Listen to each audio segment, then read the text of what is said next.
Hi guys, ito na magluluto ako ng pinakasimple, no? Pinakasimpleng paano magluto ng KFC. Oops, hindi Kentucky Fried Chicken, na. Gagawa tayo ng KFC, Kanto Fried Chicken. So, dito sa atin sa Pilipinas, kilalang kilala yung Kanto Fried Chicken, no? Kasi isa to sa mga binibenta sa street food at kilalang kilala talaga.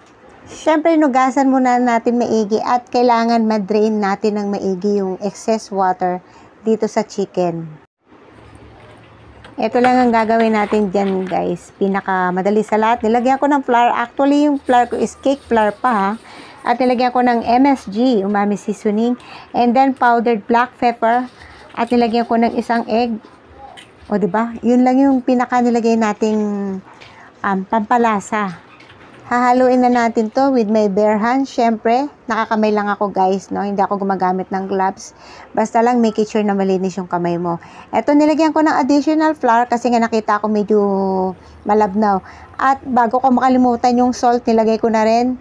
At hahaluin lang natin maigi. Eto na yun, ready na tong ating Kanto Fried Chicken. Set aside ko muna to habang gagawin ko yung coating. So, meron ako ditong flour. Ang ginamit ko, guys, is cake flour. Kasi usually, ang meron ako talaga dito sa bahay ay cake flour. So, pagkatapos, lalagyan ko lang to ng salt and pepper and then MSG. So, yun lang yung, guys, yung pampalasa na ilalagay natin dito sa ating coating. Kasi alam na natin yung mga talagang masasarap yung mga nilalagyan pa ng milk, nilalagyan ng mga onion powder, garlic powder. So, dito tayo sa, sa pinaka simple sa lahat, no? Kumbaga, ito yung parang hahanapin mo lalo na pag nakatikim ka ng ng fried chicken sa mga street food, 'di ba? So hahanapin mo yung ganung lasa lang na napakasimple pero ma-appreciate mo yung lasa niya na masarap, no? So kaya ito yung sinishare ko sa inyo, guys. Kahit sa mga breading mix, no, napakarami na ng klase ng flavor. Meron pa nga mga 10 spice, no? Ang dami-dami ng flavor na pagpipilian.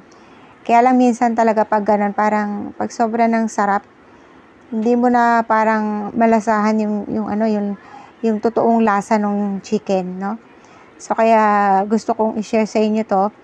Napaka simple, no? Pero masarap.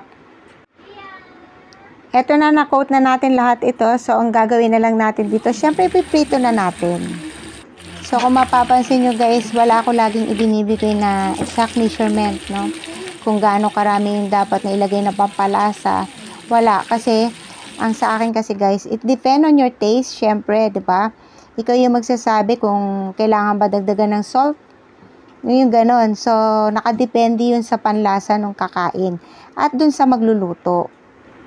Kaya ito is idea, no? Kumbaga, idea lang kung paano i-prepare, kung paano gawin.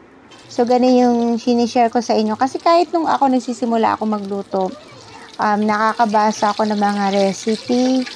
Pero, hindi ko sinusunod yung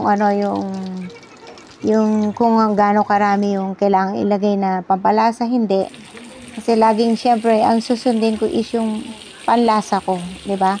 Kasi ako yung kakain So, ganun yun, guys. Kaya malaki din yung pinagkaiba ng baking, no? Kasi sa baking talaga, sabi nga talaga is baking is a science. So, kailangan mo sundin kung ano sa recipe. Pero kung may bagay na pwedeng baguhin sa baking is yung sa sugar. Lalo na kung hindi ka mahilig sa matamis yun, pwede mong i-lessen yung sugar or pwede mong dagdagan yung sugar. So, yun yung siguro pwedeng mabago lang sa baking. At habang nagpiprito ko dito, magte-thank you po muna ako sa inyong lahat, no? Maraming salamat po dun sa matyagang nanonood sa aking channel. At kung bago ka sa channel ko, please like and subscribe. And don't forget to click the notification bell for new updates. Thank you very much talaga guys sa inyong lahat. So anyway, eto na guys yung aking sausawan. Syempre kailangan may terno, di ba? May terno yung ating Kanto Fried Chicken na malupit na sausawan. So habang inaantay lang natin madrain itong ating Kanto Fried Chicken, amoy pa lang guys. Masarap na talaga. So guys, i-ready ko na to. So, alam nyo guys, hindi naman ako laging gumagawa nito. Ito lang yung pinaka-cheat day ng cage, syempre. Paminsan-minsan lang din naman, syempre.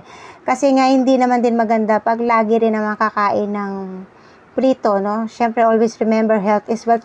So, anyway guys, thank you for watching and God bless everyone. Bye-bye!